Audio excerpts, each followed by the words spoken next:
오늘은 2023년 구역주일입니다. 그러니까 제가 지난 해부터 구역이 얼마나 소중한가 하는 것을 되새기고 또 구역을 위해서 애쓰고 수고하는 우리 구역장들을 격려하기 위해서 구역데이를 시작했는데 올해가 제2회째를 맞이했습니다. 구역이 얼마나 중요한가 하는 것은 교회 본질과도 맞닿아 있습니다. 외국 교회에서 우리 한국 교회를 봤을 때 참 한국 교회는 놀라울 수밖에 없었어요. 왜냐 그러면 복음이 전해진 지 100년도 안 돼서 다른 나라에서는 겪어보지 못했던, 경험하지 못했던 폭발적인 부흥이 우리 한국 교회 가운데 있었거든요. 그래서 도대체 원인이 뭔가 외국에 있는 전문가들 또 지도자들이 한국 교회를 면밀히 좀 살펴봤어요. 그랬더니 몇 가지 결론이 나왔습니다. 무엇보다도 한국인들의 민족성이 남다르다는 거예요. 우리 한국인들은 창의성도 있고 거기다 더해서 무엇보다 열정이 남달라요. 뜨거워요. 우리 한국 사람들은 뭐든지 빨리빨리 하잖아요. 그러다 보니까 교회 부흥조차도 빨리빨리 이루는 게 아닌가. 이런 열정으로 전도를 하는데요, 전도에 목숨을 걸어요. 전 세계 어느 교회, 어느 성도들이 한국 교회 성도들만큼 전도 열심히 하는 성도들이 없습니다. 노방전도, 또 가가호 방문해서 전도하는 것들. 오늘도 우리 교회도 요즘까지 이렇게 더운 날씨에도 노방전도를 매주 하는데 일부 예배를 드린 전도대원들이 아까 3부 예배 때 로비에 다 서 있어요. 왜 여기 서 계시냐 그랬더니 노방전도 때 만나서 오늘 오기로 하신 분 만나려고 기다리고 계신다는 거예요. 이렇게 전도 열심히 하니까 한국 교회가 이렇게 부흥한 거 아니냐. 또 그 열정이 기도에도 미쳐서요. 여러분 외국에는 새벽 기도회가 없습니다. 통성 기도라는 것도 없어요. 어떤 교회는 아예 주여 삼창을 자기 나라 말로 하는 게 아니라 한국말로 해요. 외국 사람들이 주여 주여. 예, 우리 한국의 그 통성 기도 주여 삼창을 그대로 받아와서 그렇게 기도하는 교회가 있을 정도로 아주 열정적으로 기도를 합니다. 교육열 또한 엄청나잖아요. 교육열 그러면 둘째가라 서러울 텐데 한국에는 문맹이 없습니다. 그래서 성도들이 말씀을 잘 이해해요. 그리고 성경 공부를 또 얼마나 열심히 하는지, 나만 열심히 하는 게 아니라 자식들한테도 신앙교육을 그렇게 잘 시키는 겁니다. 그러니 교회가 부흥할 수밖에 없다는 거죠. 그리고 무엇보다 교회가 부흥하려면 잘 모여야 되잖아요. 우리 한국 사람들을 들여다보니까 예전부터 뿌리 깊은 공동체 문화가 자리 잡아 있어요. 한국 사람들은 잘 모여요. 그리고 함께하는 것을 좋아해요. 그러니까 한국 교회가 빠른 시간 안에 그렇게 폭발적으로 부흥할 수밖에 없었다. 이런 결론을 내리게 된 겁니다. 자, 그런데 이런 이유로 교회가 급성장했다 하더라도 많은 사례들을 들여다보면 이 부흥이 오래 가지 못하는 경우가 많습니다. 왜냐 그러면 관리가 안 되기 때문에 그래요.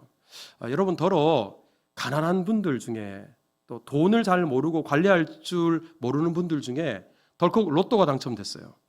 평생 만져보지 못한 큰 돈을 만졌는데 그걸 가지고 계속 쭉 잘 사시는 게 아니라 금방 다시 가난해지는 분들을 많이 보잖아요. 그런 분들은 돈이 갑자기 생겼지만 그 돈을 관리할 줄 모르니까 풍선에 바람 빠지듯이 다 새나가 버리는 겁니다. 교회도 갑자기 성장하면 이렇게 금방 식어버리기 마련인데 어떻게 된 일인지 한국 교회는 갑자기 이렇게 급성장을 했는데도 시간이 갈수록 부흥의 열기가 사그러지질 않아요. 오히려 더 부흥하고 성장하는 겁니다. 그래서 한국 교회를 연구해 봤더니 외국 교회에서 한국 교회 안에 아주 특별한 기관을 하나 발견했어요. 그게 바로 뭐냐면 구역이었습니다. 여러분 사실 우리 신앙이 자라려 그러면 세 가지 요소가 있어야 돼요. 우리 하나는 우리 성도들을 잘 돌봐줘야 되고, 그리고 성도 간의 교제가 있어야 되고, 믿음이 잘 자라도록 양육해줘야 되거든요. 이 돌봄과 교제와 양육, 이것이 신앙생활에 있어서 절대적으로 필요한 3요소인데 사실 교회가 급격하게 부흥하게 되면, 성장하게 되면 이 세 가지가 제대로 이루어질 수 없습니다. 그런데도 한국 교회가 그 폭발적인 부흥 속에서도 신앙이 잘 자랄 수 있고 그 부흥이 유지되었던 데에는 바로 구역이 그 역할을 감당했던 거예요. 여러분 우리 한국 교회에서 가장 폭발적으로 부흥한 교회를 꼽으라면 여의도 순복음교회를 꼽을 수 있을 거예요. 그리고 그 구역 교회조차도 여의도 순복음교회에서도 에서 시작되었다라고 일반적으로 생각합니다. 우리 조인규 목사님이 우리 천막에 처음 이제 기둥을 세우고 그리고 성도들 함께 모여서 예배를 드렸잖아요. 그런데 한 주에도 몇백 명씩 사람들이 구름대처럼 몰려드는 거예요. 엄청나게 성장하는 겁니다. 그러다 보니 고민이 생겼어요. 이것을 어떻게 하나. 그렇게 갑자기 사람들이 많이 몰려오니까 누가 교회를 오는지, 누가 교회를 무슨 일이 있어서 못 나오는지 알지도 못하고 그 수많은 인파 속에서 성도들 간의 친밀한 교제가 이루어지질 않는 거예요. 그리고 그 성도들 한 사람 한 사람을 양육해야 되는데 양육이 제대로 이루어질 수 없었습니다. 그래서 이 문제 어떡하나. 이대로 뒀다가는 금방 바람이 쑥 빠져버릴 텐데. 그래서 우리 교인 중에 육군 장성 출신의 우리 한 성도에게 이 문제를 어떻게 해결하면 좋을까 연구해보자 그랬어요. 그랬더니 군대가 조직 문화잖아요. 소대가 있고 그 작은 소대가 모이면 중대가 되고 중대가 대대가 되고 연대가 되고 사단이 되잖아요. 성경 안에도 보면 50부장, 100부장, 1000부장. 그래. 이 많은 인파 속에서도 돌봄과 그리고 교제와 양육이 이루어질 수 있도록 소그룹을 만들자. 소대와 같은 소그룹을 만들자. 그래서 시작한 것이 바로 구역입니다. 그런데 여러분 이 구역이 제대로 역할을 감당하게 되니까 사실 여의도 순복음교회가 지금은 예전만 못하지만 그래도 세계에서 가장 큰 교회예요. 그렇게 성도들이 많고 구름대처럼 몰려오는데도 성도 한 사람 한 사람을 돌보고 성도들 사이에 친밀한 교제가 이루어지며 믿음으로 잘 성장할 수 있도록 양육할 수 있었던 겁니다. 구역이 그만큼 중요한 거예요. 그래서 저를 한번 따라서 합시다. 구역은 부흥이 지속되게 합니다. 다시 한번 따라 합시다. 구역은 교회 기초를 바로 세웁니다. 여러분 구역이 이만큼 중요합니다. 그래서 구역이 살아야 교회가 살고 구역이 부흥해야 교회가 진정한 부흥을 경험할 수 있게 됩니다. 그런 의미에서 우리 1년에 한번 우리 구역주일을 맞아서 구역이 얼마나 중요한가, 우리 교회, 우리 구역이 더 잘 세워져 가도록 또 구역을 앞서서 이끄는 구역장들을 위해서 격려하고 우리 기도할 뿐만 아니라 그동안 여러 가지 문제로 구역에 제대로 참여하지 않았더라도 이번 구역주의를 계기로 해서 다시 우리 구역을 통해서 신앙생활을 잘해야 되겠다. 이런 결단이 우리 가운데 있어야 될 것입니다. 이런 구역주의를 맞아서 우리 오늘 시편 133편을 읽었는데요. 성도 간의 친밀한 교제, 성도 간의 하나됨, 특별히 하나됨, 그리고 특별히 이 구역의 소중함을 일깨워주는 본문이라고 생각합니다. 우리 이 말씀을 여러분과 좀 나누려고 하는데 먼저 우리 이 본문을 들어가면서 오늘 시편 133편이 다윗의 시잖아요. 다윗이 왜 이 시를 썼나 하는 것을 우리가 주목해야 됩니다. 여러분들이 잘 아시듯이 이스라엘은 12개 지파가 연합해서 이룬 국가입니다. 그 때문에 이 국가가 흔들리지 않고 든든히 세워지려면 이 지파 간에 하나됨이 있어야 돼요. 친밀함이 있어야 돼요. 하지만 이스라엘의 역사를 들여다보면 이 지파들끼리 끊임없이 싸웁니다. 끊임없이 반목하고 서로 알력이 있었어요. 그러다가 다윗이 왕이 되기 직전에 그 대립이 극에 달했는데, 여러분 이스라엘의 첫 번째 왕이 사울이잖아요. 두 번째 왕이 다윗이죠. 사울 왕이 죽었어요. 그럼 우리 생각에는 사울이 죽었으니까 이제 다윗이 왕이 되면 그만이네, 왕이 되는 게 자연스럽네, 이렇게 생각하기 쉽지만 그렇지 못했습니다. 사무엘하 2장 9절에 보면 사울 왕이 죽고 난 이후의 일인데 길르앗과 아솔과 이스라엘과 에브라임과 베냐민과 온 이스라엘의 왕으로 삼았더라. 여기서 온 이스라엘의 왕으로 누구를 삼았냐면 다윗이 아니라 사울의 아들이었던 이스보셋을 왕으로 삼습니다.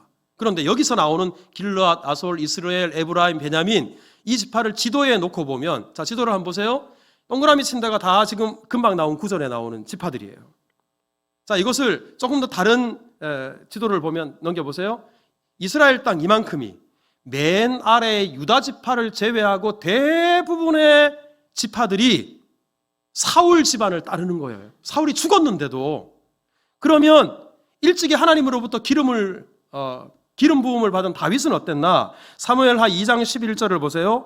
다윗이 헤브론에서 어떤 족속의 왕이 되었다? 유다 족속의 12지파 중에 겨우 유다 한 지파의 지도자일 뿐이었어요. 그리고 그 지역도 지도를 보시면 이스라엘 전체 땅에 맨 아래 동그라미 보이십니까? 여기만, 그리고 이 한가운데 헤브론이 있어요. 헤브론에서만 왕이었어요. 자, 그리고 이런 모습이 얼마 동안 계속되냐면 그 다음 그림을 한번 보세요. 자, 보세요. 위에는 다 빨간색이 사울 집안이에요. 다윗을 따르는 것은 맨 아래. 여러분, 이렇게 나라가 둘로 쪼개져서 대립했던 시간이 무려 7년이 넘는 시간 동안 이어집니다. 그러다가 드디어 사무엘하 5장 1절에 보면 이스라엘의 모든 지파, 즉 12지파가 다윗을 찾아옵니다. 그리고 이제 이스라엘 전체의 왕이 되어 주십시오. 다윗을 왕으로 추대합니다.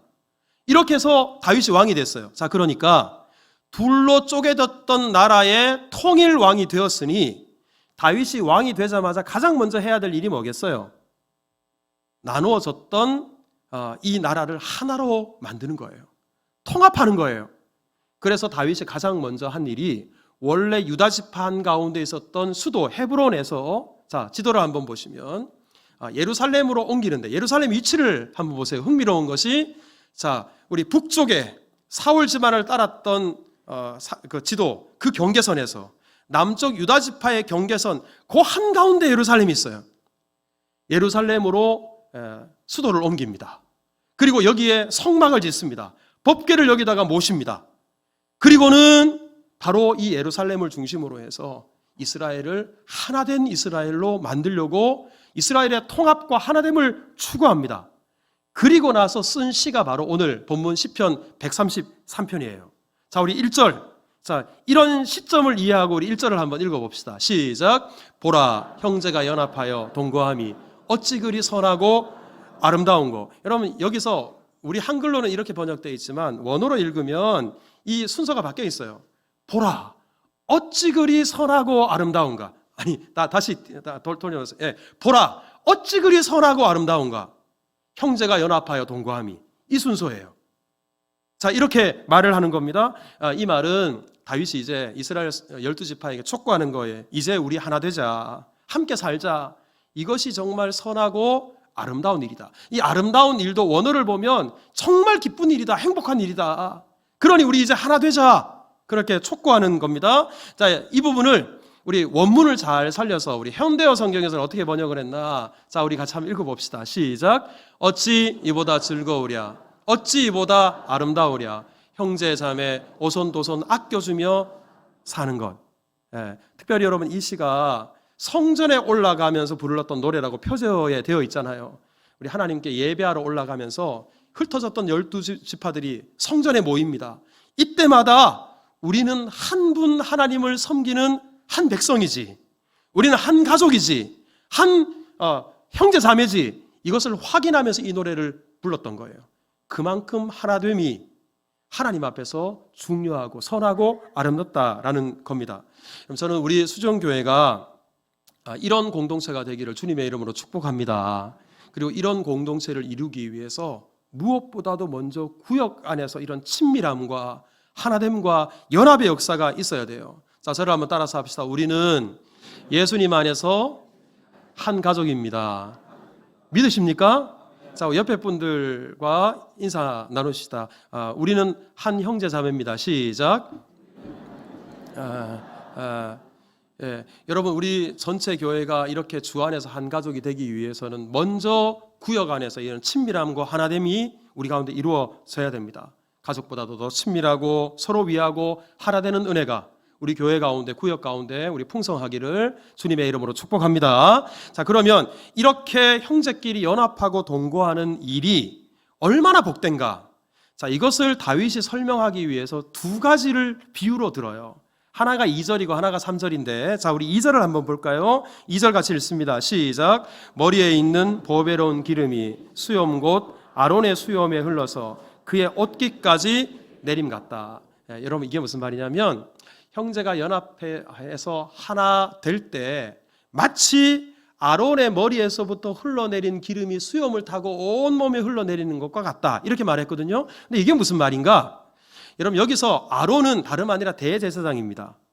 그리고 이 대제사장 머리에 기름을 붓는 것은 대제사장 임직식을 가리켜요.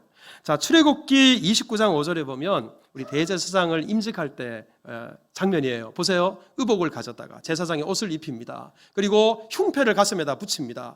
우리 에봇으로 우리 허리에 띠를 띱니다. 그 다음 절을 보면 자, 머리에다 관을 씌웁니다. 그리고 그 위에다 거룩한 패를 다합니다. 그런 다음에 그 다음 절을 보세요. 관유, 감람유죠. 머리에 이렇게 붙습니다. 자, 요 장면을 그림으로 그리면 아마 이렇게 되지 않을까. 모세가 아론의 머리에 이렇게 기름을 부어요. 기름을 부으면 머리에서부터 수염을 타고 내려와서 온몸으로 흘러내려갑니다. 그런데요, 이것이 아론이 받는 임직이지만 이스라엘 백성들에게는 이것보다 더 놀라운 축복이 없었어요. 왜냐 그러면 이렇게 임직을 받은 아론이 앞으로 어떤 일을 하게 될 것인가? 여러분, 대제사장의 아주 중요한 책임 중에 하나가 뭐냐면 백성들을 축복하는 일입니다. 자, 여러분, 민수기 6장 23절을 보세요. 아론과 그의 아들들에게 말하여 이르기를 너희는 앞으로 이스라엘 자손을 위하여 축복해라. 이렇게 기름 부어 대제사장을 세워서 이스라엘 백성들을 축복하게 하는 거예요. 자, 그 축복의 내용이 그 다음 절부터 나오죠. 여호와는 내게 복을 주시고 너를 지키시기를 원하며 여호와는 그의 얼굴을 내게 비추사 은혜 베푸시기를 원하며 이렇게 마음껏 백성들을 축복하게 했습니다. 그러니까 아론이 기름 부음을 받아서 기름이 흘러내리는 모습을 보면 하나님께서 저 아론을 대제사장으로 세워서 우리를 축복하려고 하시는구나. 바로 2절 말씀은 축복이에요. 그러니까 여러분, 형제와 연합하고 하나 되는 것은 곧 하나님으로부터 복을 받는 일이다. 바로 이 말입니다. 여러분, 복 좋아하시잖아요. 하나님의 축복을 받기를 원한다면 자, 한번 따라서 합시다. 복 받으려면 하나 되어야 합니다. 여러분, 이거예요. 지금 이거 말합니다. 너희들 복 받고 싶어? 그러면 하나 돼야 돼. 형제가 연합하고 동거해야 돼. 그 메시지를 주시는 겁니다. 그런 은혜가 있기를 바랍니다. 자, 또 한 가지, 형제가 연합하여 동거하는 것이 어떤 복이냐? 3절인데 같이 읽겠습니다. 시작.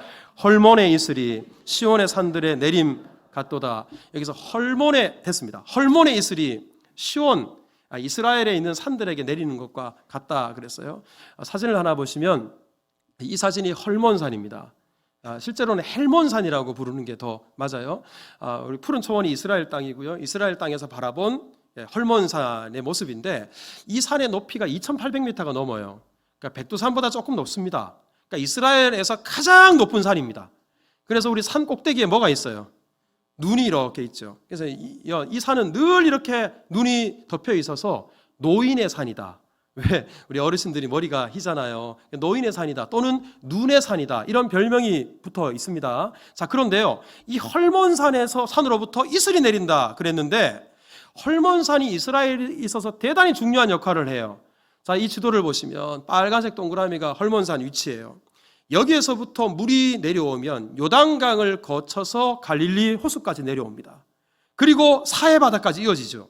그러니까 이스라엘 전체를 관통하고 흐르는 그 물들이 헐몬산에서 내려와요. 이스라엘에게 있어서 그 메마른 사막과 같은 땅에 물이 얼마나 귀합니까? 헐몬이 이런 젖줄과도 같은 역할을 한다라는 거예요. 더구나 앞서 우리 보셨듯이 헐몬산 위에는 꼭대기에는 눈으로 덮여 있어요. 차가운 공기가 있어요. 그런데 이스라엘 땅은 팔레스타인 지역 성지순례를 가보셔서 아시지만 대단히 덥습니다. 우리 복음서를 보면 갈릴리 호수에서 풍랑이 자주 일어나잖아요. 그게 기적이 일어나려고 풍랑을 갑자기 일으키신 것이 아니라 원래 갈릴리 호수가 낮 동안에 뜨거운 햇빛을 받아서 수면이 아주 뜨겁게 데워져 있어요. 거기다가 헐몬산으로부터 내려오는 차가운 공기가 부딪혀요. 그럼 어떻게 되겠어요? 새벽에 한밤중에 풍랑이 일어나는 거예요. 이게 다 헐몬산 때문에 일어나는 일입니다. 더더구나 우리 이스라엘 땅은 지중해성 기후예요. 지중해성 기후는 비가 자주 내리지 않습니다. 이른 비와 늦은 비 몇 번 내리면 1년 내내 가물어요. 그런 이스라엘 땅에서 어떻게 농사를 짓나? 어떻게 식물이 살아가고 어떻게 사람과 짐승들이 살아갈 수 있나? 그 이유는 매일 새벽마다 풍성하게 이슬이 내리기 때문에 그래요. 이슬이 없으면 못 살아요. 그 이슬이 어떻게 해서 생기나? 헐몬산의 차가운 공기들, 이스라엘의 뜨거운 공기들이 만나서 새벽마다 그렇게 풍성한 이슬이 내려서 대지, 말라 비틀어진 대지에 생명을 공급합니다. 자, 그래서 형제가 연합하여 동거하는 것이 얼마나 복된가. 헐몬산으로부터 시온산에 이슬이 내림과 같다. 죽음이 드리워져 있는 땅에 촉촉한 생명의 이슬이 내리듯 형제가 연합하여 동거할 때 이런 생명의 역사, 살아남의 역사, 이런 축복이 일어나게 된다라고 시인이 노래하고 있는 겁니다. 특별히 우리 3절 맨 끝부분을 보면 흥미로운 단어가 하나 있는데, 자 보세요. 거기서 여호와께서 복을 명령하셨나니 곧 영생이로다 그랬어요. 근데 거기서라는 말은 형제가 연합하여 동거하는 곳에 하나님께서 복을 주신대요. 근데 그 복이 어떤 복인가? 영생이래요. 여러분 기억하십시오. 형제가 연합하여 동거하는 곳에 영생이 있습니다. 영원한 생명이 있어요. 근데 제가 이렇게 말씀을 드리면, 그리고 오늘 본문을 읽으면서 여러분들이 그래도 목사님 좀 그건 과한 것 같아요. 형제가 친하게 지내고 연합하고 해서 동거한다 그래서 거기에 무슨 영생이 있습니까? 그건 너무 과장한 거 아닙니까? 이렇게 되묻는 분들이 계시는데, 조금만 생각해 보면 고개가 끄덕여질 겁니다. 여러분 사실 우리 가정 안에도 관계가 깨졌어요. 부부 간의 관계가 깨지고 부모 자식 간에, 아니면 형제 자매 간의 관계가 깨지면 그 가족들끼리도 살아도 사는 것 같지 않는 경우가 많아요. 여러분 그래요 안 그래요? 우리 가족들도 그렇지만 교회도 마찬가지입니다. 아무리 은혜로운 설교를 듣고요, 성경 공부를 통해서 우리 하나님 말씀의 풍성한 은혜를 느껴도 우리 교회 안에 나를 싫어하는 사람이 있어요. 보기만 보면 고개를 획 돌려요. 아니면 자꾸 저 뒤에서 나에 대한 험담을 늘어놔요. 나를 불편하게 해요. 자꾸 나를 소외시켜요. 그런 반목과 대립이 있는 성도가 교회 안에 있어 보십시오. 그때부터 교회 나오기가 싫어요, 여러분. 교회에서 신앙생활은 기쁘지가 않아요. 얼굴에 웃음도 사라져요. 그러면 점점 교회와 멀어지거든요. 교회와 멀어지면 결국 하나님과의 관계도 멀어져요. 그리고 구원에서 멀어집니다. 그러니까 여러분 성도의 교제가 아무것도 아닌 게 아니고요. 이것이 하나님과 더 가까워지게 되는 징검다리예요. 성도의 교제, 성도 간에 막힌 담이 없을 때 그 사람에게 정말 생명이 깃듭니다. 은혜가 깃들게 되는 거예요. 그래서 우리 형제라는 말, 형제가 연합하여 동거함이, 이 형제를 히브리어로 한번 따라서 해보세요. 아힘. 그런데요, 맨 끝에 영생이라는 말의 히브리어가 한번 따라서 해보세요. 하임. 아힘, 하힘, 아하임. 근데 이것이 히브리어로, 히브리 사람들이, 유대인들이 이걸 읽으면 거의 비슷하게 소리가 나와요. 그러니까 형제가 연합하여 동거하는 것이 곧 영생이다. 즉 형제는 곧 영생이다. 이렇게 연결이 되는 겁니다. 그만큼 중요한 거예요. 자, 이 일을 위해서 우리가 구역이 세워져 있어요.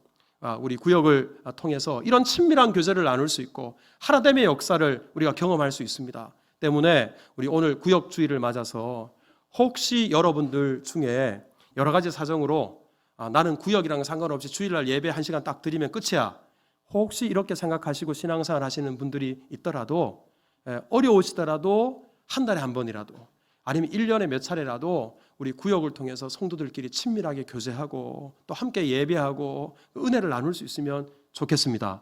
그리고 우리 구역원 안에서도 여러분, 우리 먼저 믿은 사람들이 나중 믿은 사람들을 배려할 수 있어야 되고요. 믿음이 강한 자가 믿음이 약한 자의 약점을 감당할 수 있어야 되고요. 교회 안에서도 세상처럼 그렇게 사람을 대하면 안 돼요. 우리 교회 안에서 더 우리가 약한 사람들을 잘 이끌어주고, 그리고 나와의 관계를 통해서 이 사람이 하나님과 가까워질 수 있고 영원한 생명을 얻을 수 있다. 이 사실을 기억하고 우리 교회 안에서는 정말 세상과는 다른 그런 사랑과 삼위과 교제가 이루어질 수 있도록 여러분 협조해 주시기 바랍니다. 제가 우리 지하에 지금 리모델링 공사를 한참 진행 중이잖아요. 이제 이번 주면 거의 마무리되고 다음 주에 이제 오픈을 하게 되는데, 그런데 제가 지하에 그 카페 이름을 한번 따라서 해보세요. 블레싱 카페. 블레싱이 뭐예요? 블레싱이 축복이죠. 하나님께서 축복이에요. 근데 축복을 짓게 된 중요한 이유 중에 하나가 지하에 만드는 카페잖아요. 그래서 블레싱 앞에 BL이 B1처럼 보였어요. 그래서 BL자를 써서 블레싱, 이런 것도 있지만 동시에 성도들이 이 지하 교제 공간을 통해서 풍성하게 교제하게 될 때 그것 자체가 축복이구나. 그런 의미를 담아서 블레싱 카페라고 지었습니다. 여러분, 우리 더 하나 되고 또 구역을 통해서 저 친밀한 교제가 우리 가운데 이루어지므로 함께 영생의 기쁨을 누리고 하나님을 기쁘시게 하는 우리 모두가 될 수 있기를 주님의 이름으로 축복합니다.